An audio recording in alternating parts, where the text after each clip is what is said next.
Welcome back to the Bluegrass on this beautiful May morning. This is the third in our series, How to Teach a Puppy to Fetch using the Inductive Retrieve. And what we're working on today is helping your puppy learn to hold the retrieving item for longer periods of time. Okay, so the holy grail of good fetching, right? Not only do you want a dog to go get a retrieving item and show a lot of vigor, a lot of attitude when they're going and getting it and bringing it back, but you want them to be able to get into the service heel position and wait patiently to deliver to hand. And that's really tough, okay? So in the first two videos, what we really tried to stay focused on was teaching the puppy like to pick things up and hand it to us, right? And so that's going to go pretty fast for you if your dog has any retrieving drive. Okay, what's not going to go so fast is getting them to like pick the retrieving item up and wait patiently until you're ready to take the retrieving item, right? You're going to notice these puppies that I bring out, when they pick something up, they start moving their head around or they'll start biting at the retrieving item. They just get bored. And try to remember back when you were a little kid, when your teacher would present you with the boring part of a school day, sometimes it was hard to concentrate. To deal with that, we use a pattern known as we use a concept known as pattern overlayment, right? Now, don't go searching for that term because I invented it. But here's basically what's going to happen. When dogs come here, I teach them a very simple conversational style basic obedience vocabulary. Come, let's go, hup, easy, wait, and stay. Then when I'm teaching that vocabulary, I like to make sure that the dogs are reliable with the implementation of that vocabulary in a wide variety of environmental circumstances. So I walk them on this little course, okay? Now, what that gives me is a dog that is very familiar with a basic obedience pattern. Now, the concept of pattern overlayment is to take a new and novel pattern, like holding a dumbbell, introduce it, and then overlay it on a well-established pattern, like walking this obedience course, okay? And what this does is this gives your dog something to focus on other than the retrieving item that's in its mouth, right? So I have pause points built into this course, and on the pause points, I have the dog deliver the dumbbell to my hand. Now, the reason that works is because, say, right here, I present the dog with the dumbbell, I take off walking, the dog is thinking about the next pause point where it gets rewarded, not necessarily about holding the dumbbell in its mouth. So it keeps me from having a whole lot of fidgeting and carrying on. It works really well. Now, this is a very simple concept, but I need you guys to understand that in dog training, simple and easy are never the same things, right? Okay, so I can be out here and I can have a really good pattern, and when I go to overlay the new and novel behavior on that pattern, might not work. If it doesn't work, I back up and I work on the new and novel pattern until it's a little bit more reliable, okay? Whenever you're kind of putting things together, you want to make sure that whatever stage of development that you're at, the dog masters that stage before you move on to another one. It's another concept that I refer to as progression based on mastery, okay? That's another thing that won't do you any good to look that up because I'm the guy that says it, right? Okay, now, a year from now, you can look that up because a lot of people, they say whatever I say. All right, let's go. Come on. So, it's kind of how this works. You get you a nice little basic obedience pattern, and then you start asking your dog to pick things up and hand them to you. And if there's some time between picking the item up and handing it to you, it's okay. It's worth it to sit there calmly, patiently, attentively, because something good's gonna happen when they do hand it to you, right? Okay, so that's what we're working on today with the puppies. So now I'm gonna go get some puppies and I'm gonna show you what it looks like when you first get started. And we're really gonna try to help you guys learn to stay focused on the positives and you know, just really like, don't get frustrated when it doesn't work perfectly, okay? We just need a little teeny tiny bit of progress each week. Trust me, it adds up very quickly. All right, I'm gonna go get some other dogs. Okay. All right, I went in and got Riot, and now this is the great thing about the inductive retrieve, is once you've been doing it for a little while, the dogs start to get super excited about the activity, and then what I really like about it is that the labor of an inductive retrieve is front-loaded. In other words, just making the dogs understand that you would like for them to pick something up and hand it to you, that's the hard part. Once you got that knocked out, then really it's just a whole bunch of short training sessions after that. And when I say short, I mean make them real short, okay? You always in retrieving want to leave the dogs wanting a little bit more, okay? So Riot comes out here and he's pretty excited about picking this up. Look how he gets it, okay? But what I would like to have happen is I'd like for Riot to, you know, like not be so fidgety, right?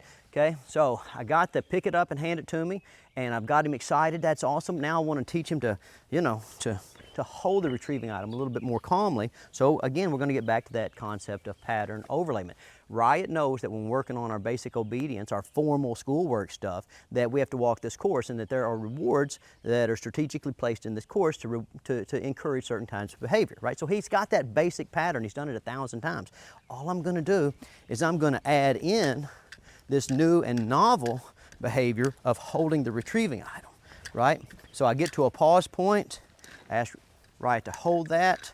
I'm getting a little fidgetiness, right? Because he's having to stand there and be still. Okay, now again, get back to when you were a little kid at school. Whenever like your teacher was asking you to sit still, it was tough, right? Especially if like you were an athletic kind of kid, a really excitable kind of kid. Now watch how much better his holding it gets once we're in the movement portion of the pattern, right? So I'm like, come on, Riot, let's go. Oh. Up, up. Very nice. So I hand him the retrieving item. I start moving. Now look, see how much more calmly and patiently he's holding the retrieving item? Let's go, buddy. Just a little bit of encouragement. Pre-stage my reward, get to a pause point, take the retrieving item and reward, okay? Same thing, very nice. Up, up, up. Get to a pause point and reward. Up, up. Very nice. Get out of this water. Up, up, up, up, up, up. Very nice. Wait. Very nice. Up, up. Good boy. Oh, you're a very good dog. Very nice. Oh my gosh, that's a good carrier. You're very good at carrying things. That's awesome. Very nice. Very nice. Oh my gosh. Very good boy.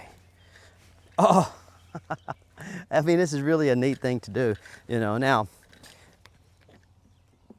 basically what's happening is as we're going through the course, I'm reading the dog. Now, this is where the art of dog training comes in.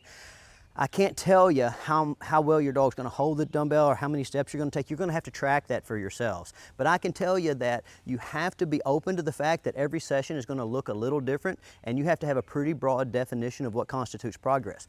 I don't know if it'll show up on the video, but we're alternating between sun and shade, between sunny and cloudy, right? But when the sun's out today, it's hot. And when it's hot, the dogs are wanting to lay down and, like, you know, not hold the retrieving item. And then when it starts raining or when the cloud cover gets real thick, then they're like really excited and they do really well. So always, like, when you're tracking your progress, especially when you're doing positive reinforcement activities, be sure to take into account the environmental factors, okay? And if you take into account the environmental factors, then you're going to start to notice certain patterns, and when you start to notice those patterns, you're going to be able to do a better job of designing your retrieving sessions or making adjustments on the fly, okay? So that's Riot, and he's doing really good. Now I'll get Toby Keith, and Toby Keith is not quite as good a natural retriever, and then we'll end with Winston, who is not a natural retriever at all, but he's still fun to do the inductive retrieve with, which is why I like the inductive retrieve so much. All right, I'll go get another dog. Come on, Riot. All right, I went in and got Toby Keith. Now, Toby Keith is an awesome, good-looking dog with some retrieving drive, but not quite as much as Riot, okay? But he is full of love, and he's a lot of fun to work with. Toby Keith, come on. We got TV to make, dude. All right, so let's look and see where Toby Keith is. So I have a retrieving item. And see, he's happy about picking it up. But what's he do when he picks it up? He kind of flops around a little bit, okay? So I'll get a couple of reps just to remind him what we're doing, okay? And then we're gonna move into pattern overlayment, all right? Now, I don't know that Toby Keith is gonna be able to hold the retrieving item as far as Riot. So when we're watching Toby Keith, let's keep in mind that we don't judge dog training progress on an objective scale. It's subjective. You know, you have to think about every dog as an individual, and you have to have like benchmarks in your head where you want that individual to progress per week, right? So I'm going to walk him. Let's go. Very nice. And we're going to start to introduce the new and novel pattern into the more well-established pattern. Oh my gosh, very good dog. Very good dog. Very good. Okay, easy. Oh, come on, nerd, come down this way. Very nice. Oh, look what I got for you. Very good. Very good dog. That's a very good dog. Come on, come on. Very nice. Now he's doing really good, and I'm reading the dog as I go, and I got a lot farther than what I thought I was going to get when I began the session. Remember, it's the second time I've said it in this video, and it's the 10 millionth time I've said it, you know, on YouTube. But dog training is an art, guys, and you have to learn to read everything that's going on if you want to be a good dog trainer. You can't be too strict in terms of how you set up your training sessions, because everyone is going to be a little different. Wait. Oh my gosh. Very nice. I'm pleasantly surprised at how well this dog's holding this retrieving idol. Very good. Oh my gosh, look what I got for you. Very good dog. Very good dog. Very good. Oh, you're doing wonderful. You're a great dog. Oh my gosh. Now you will notice that I'm being pretty treat heavy, and normally on the course I'm not treat heavy at all. Okay, that's because I'm asking them to do a lot harder job. So just like a person, you know, when you're at work and you're asked to do a little bit extra, a little bit above and beyond, you expect higher compensation. Puppies are the exact same way. Very nice. When you add something to the training session, in terms of, you know, labor on the dog's part, you need to add something in terms of the compensation, at least in the beginning stages. Very nice. You're a good boy. Oh, that's a good boy. Come on, come on. Let's see if you can carry it all the way up here. Very nice. Up, up. Good boy. Wait right there. Wow, that's amazing, right? Again, what I love about the inductive retrieve, if you go back and you watch the first two videos, how much time and effort was I spending on just getting the dogs to understand the concept of picking something up and handing it to me, you know, in order to gain access to my approval or the treat or to being out in the yard, right? Once this positive reinforcement style, you know, inductive retrieve gets going, like the dog drives the behavior, and in every session they're looking forward to it, and you can get by with, you know, making your sessions really short and leaving the dog wanting more. So they're always looking at you going, let me fetch one more time, Dad. Hey, and listen, when you have a dog that really wants to fetch, that's a reliable fetcher, you know?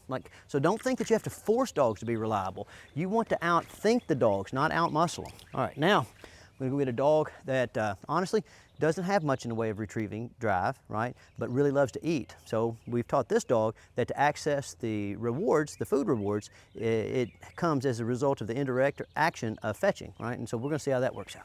Okay, Toby Keith, come on. All right, so remember what I was telling you a second ago about how the weather, the sunshine is affecting the dog's energy levels, right? So this is my lowest energy dog, and the cloud cover just broke and the sun's coming down. So I know that's going to take my low energy dog and force it to be even a little less energetic, right? So what I should do is put the dog up and wait till it's cloudy again. But I want to show you, you know, how much the weather can affect your training session. So you always got to be careful about getting your feelings hurt when things don't go right, because some things are just outside of your control. Now, this dog, remember from the other videos where we start to transition to a dumbbell because we want the dogs to, you know, be encouraged to hold things they don't want to hold, and we want them to be able to judge where they should grip an item so that it's well balanced. This guy, he ain't fetching this dumbbell, right? He's just not there yet. So we still having to play with our sock. So I take the sock and I remind him, right? Because he is really picking the sock up because he likes food. I remind him, I say, hey, I've got some really good food, and I'll give you that food if you'll pick that sock up and hand it to me. And he says, well, okay, boss. And I say, well, sometimes that sock will be kind of far down the table, like right there. And he goes, well, all right, I'll go down there and get it. Very nice. Now, some of you guys who really like dogs that retrieve, you're looking at that dog and you're saying, well, that can't be very much fun to play fetch with him because like he's not got a ton of drive. No, he doesn't, but it's fun from my perspective because it's easy to teach a dog to fetch that loves to fetch. It's hard to teach a dog to fetch that doesn't really love to fetch. And so this dog and I are like really having to come to some like negotiated agreements, right? Okay, but like if I'm ever going to get him to really go get something and bring it back even kind of reliably, I have to get him to where he'll hold these things in his mouth a little bit longer, okay? So we're going to go back to our concept of pattern overlayment. So we're going to be walking, very nice. I'm going to ask him to hold it, and then I'm going to get it kind of excited so he doesn't forget about what he's doing and drop it. Oh my gosh. And you see, I had to run over there and get it really quickly before he dropped it, right? Okay, we're going to do the same thing. We're going to come down from here. Oh my gosh, it's a very good dog. Now, as I come over this first barrel, I'm gonna try to get him to take this. Oh my gosh, what a good fetcher. What a good fetcher he is. Oh my gosh, very nice. Notice with this one, I didn't try to stretch it out, right? You know, I didn't try to get all the way over to the steps or the other table because dog training is an art and I'm reading every situation. I knew I wasn't going to get it. Most important thing when you're doing the inductive retrieve is to, have successful training sessions. Never push it. This is not something that the harder you try, the better it works. The harder you think, the better it works. Come on, you can do it. So look, right off of these steps, I'm gonna give it to him. Come on, come on, come on, come on. Oh my gosh, he's a very good dog. I'm gonna try to keep him excited. Come on, come on. You can do it. You can do it. Oh my gosh, what a tremendous, tremendous retriever. Oh my gosh. Hey, and listen, I'm being I don't want you to think I'm being insincere in my praise because I'm kind of making fun of him because he doesn't really love to fetch. But I am actually very happy with him, right? Because most people would just tell you this dog's never going to fetch, and I don't believe that. I think he can fetch, and I think teaching this dog to fetch well, reasonably well, is something to be a lot more proud of than teaching Riot to fetch well. Come on, nerd, get up here. Oh, you just had to do it your own way, didn't you? Very nice. Come on, come on. You can do it. All right. Through the tunnel. Very good dog. And again, I'm going really treat heavy, especially with this guy, because he likes eating more than he likes fetching. Oh my gosh. Come on, we got just a little bit more carrying to do. So I'm gonna try to give him this item right before we go around this cone. Oh my gosh, very good. Then I'm gonna get him excited. Oh my gosh, now he knows he's gotta put his feet up on these blocks. Oh wow, that's a great dog. Let's go. Now I'm gonna ask him to calm down. Good. Stay there for a minute, think about what you're doing. We always try to make the dogs understand that all the training sessions are periodically broken up by periods of boredom, right? Because that's life. Very nice. And I'm gonna try to get one more excited hold and carry, and we're gonna end. Okay, come here. So I give it to him. Oh my gosh, what a good dog. Oh. And he just had to do it his way. But I'm not gonna complain. Oh my gosh. And I think I got through that whole session. I'm not sure, I had to go back and watch.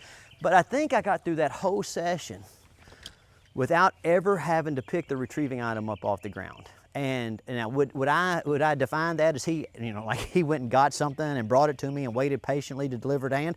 No, but that's over here where I'm going. Where I was he wouldn't even look at a retrieving item, right? And so as long as I'm making a little bit of progress, always remember this, guys, in life.